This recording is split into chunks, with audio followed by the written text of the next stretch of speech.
কৃষ্ণায় বাসুদেবায় নমঃ। শ্রী শ্রী বিষ্ণু শয়নী একাদশী, পয়লা শ্রাবণ, ইংরেজিতে 17 জুলাই। আষাঢ় মাসের শুক্লপক্ষে যে একাদশী ব্রত পালন করা হয় তা শ্রী শ্রী বিষ্ণু শয়নী বা শ্রী পদ্মা একাদশী।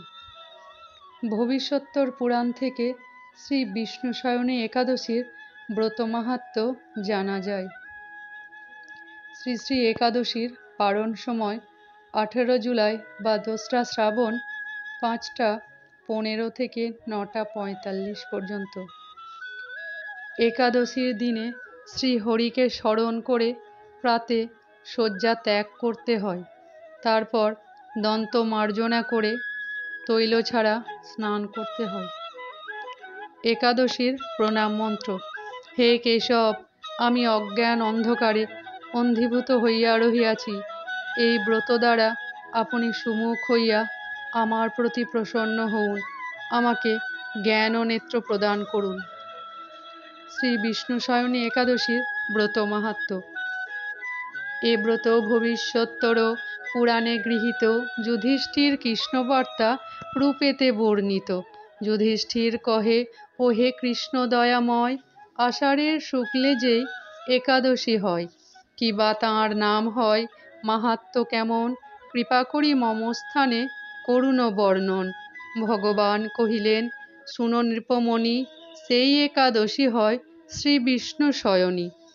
একদা ব্রহ্মার স্থানে যাইয়া নারদ বিনয়ে কহেন, ওহে শাস্ত্র বিশারদ, আষাঢ়ের শুক্লপক্ষে যেই একাদশী, তাহার মাহাত্ম্য শুনিবারে অভিলাষী। ব্রহ্মা কহিলেন, শুনো সূর্য বংশগাথা, মান্ধাত্তা নামক নৃপতির পুণ্য কথা। পরম ধার্মিক সেই মান্ধাতা রাজন, পুত্রসম করিতেন প্রজারও পালন। প্রজাগণ ছিল সদা দুঃখ বিবর্জিত, কিন্তু এক অঘটন হইল উপস্থিত। 3 বর্ষ রাজ্য মধ্যে না হয় বর্ষণ, অন্নাভাবে প্রপীড়িত হইল প্রজাগণ। নৃপতির স্থানে গিয়া কহে দুঃখ কথা, শুনি রাজা মনে বড় পাইলেন ব্যথা। মান্ধাত্তা করেন চিন্তা নৃপতির দোষে, প্রজাগণ কষ্ট পায় দেবতারও রোষে। কোনো কিছু পাপ নাই জ্ঞান তো আমার, তথাপি করিব আমি কল্যাণ প্রজার। এমন চিন্তিয়া কিছু মুখ্য ব্যক্তি শনে, প্রবেশিল রাজা অঙ্গিরার তপবনে। ভক্তিতে বন্দিল নৃপ মুনির চরণ, মুনি জিজ্ঞাসিল আগমনেরও কারণ।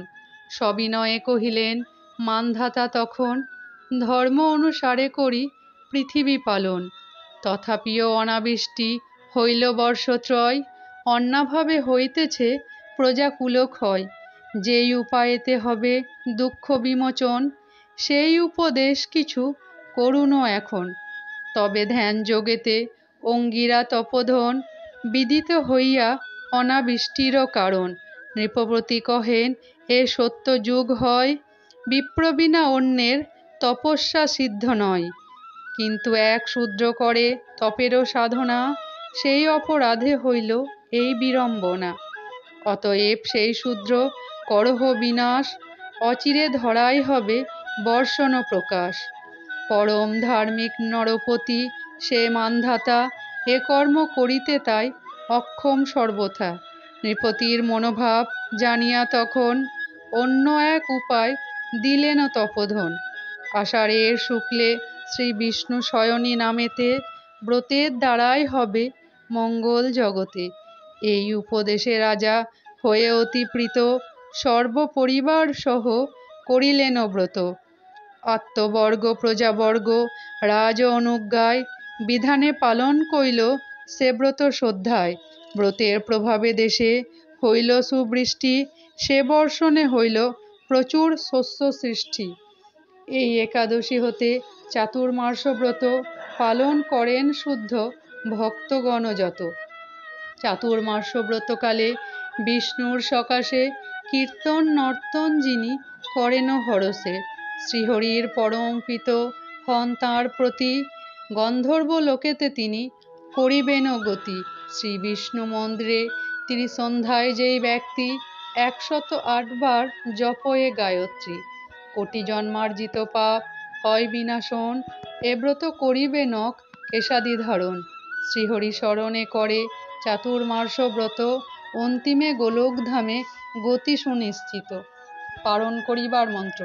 হে প্রভু, ভবদীয় প্রসাদ স্বীকারার্থ আমি পারণ করিতেছি। আপনি এই ব্রত দ্বারা প্রীত হইয়া আমাকে কল্যাণ ও ভক্তি প্রদান করুন।